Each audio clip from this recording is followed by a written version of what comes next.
Hi, my name is Rusty Bell. I'm a volunteer with the Business Advocacy Committee at the Campbell County Chamber of Commerce. Today I'm visiting with candidate Terry Sjolin, who is running for City Council Ward 1.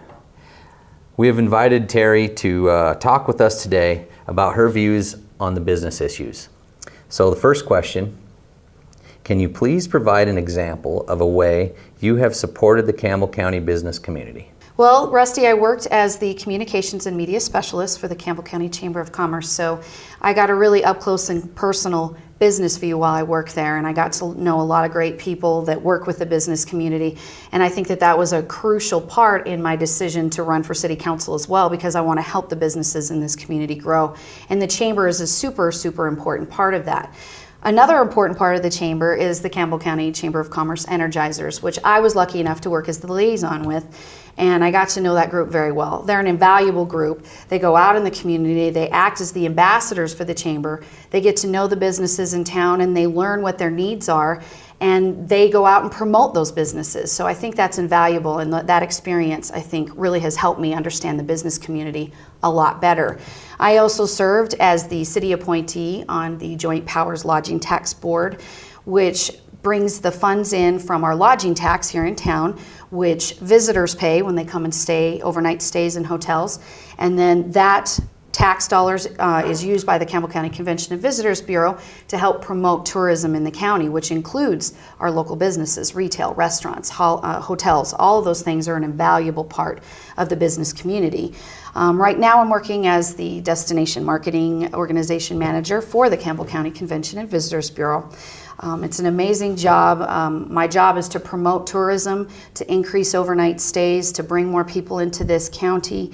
And one of the biggest things is getting people to stop here and spend money, and that's what business is all about. So I get a great outside look and an inside look of the business community, so I think that that's going to be really valuable as I run for city council.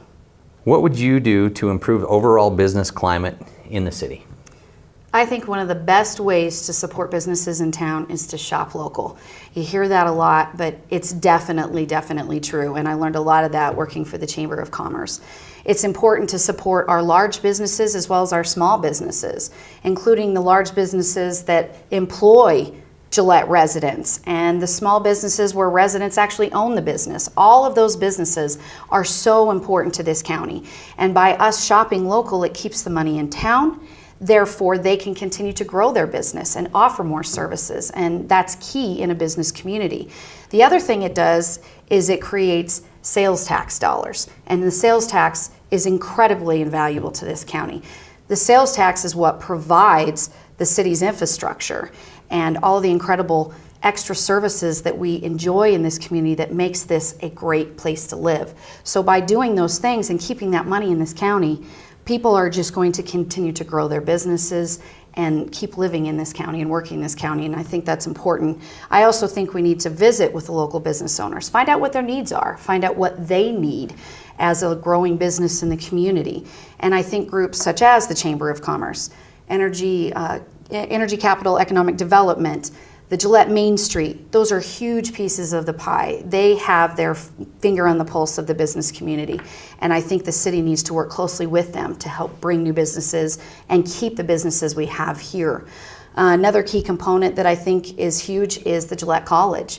They provide an invaluable educational experience for skilled trades, and I think we need to work closely with them as well to keep those programs going so we can keep our residents here and keep them employable. Thank you. What is your vision for Wyoming in the next 3 to 5 years? As an elected official, what actions can you take to make that vision possible? Well, my vision for Gillette in Wyoming would to see a renewed use of one of our most valuable sources, which is coal. Coal has been sustainable in this community for as long as I can remember. I mean, I was born and raised here. I'm a coal miner's daughter. So coal is so important to this community. And with the unfortunate downturn in the energy industry, we're seeing a big shift in what's happening with that. But I believe that there are some incredible ways out there to make that source possible for industry in the future. I know that the University of Wyoming has been working on some great ways to try to use coal in different ways. The new integrated test center that we're working on here in the county is going to work on carbon capture. And I think all of those types of issues are what we need to be continuing to work on to make coal sustainable, because we all know we have a wealth of it here.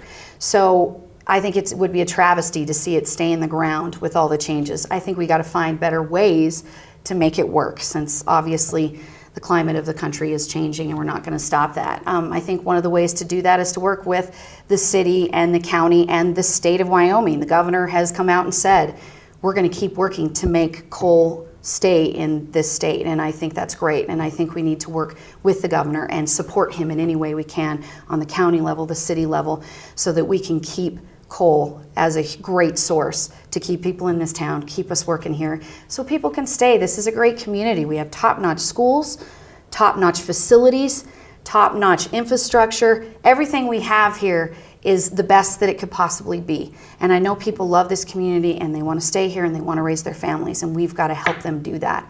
And that would be my vision, is that we keep people here using that incredible resource that so many people think isn't so great, but we know it is great. So that would be my vision. Thank you very much, Terry. Thank you. Yep.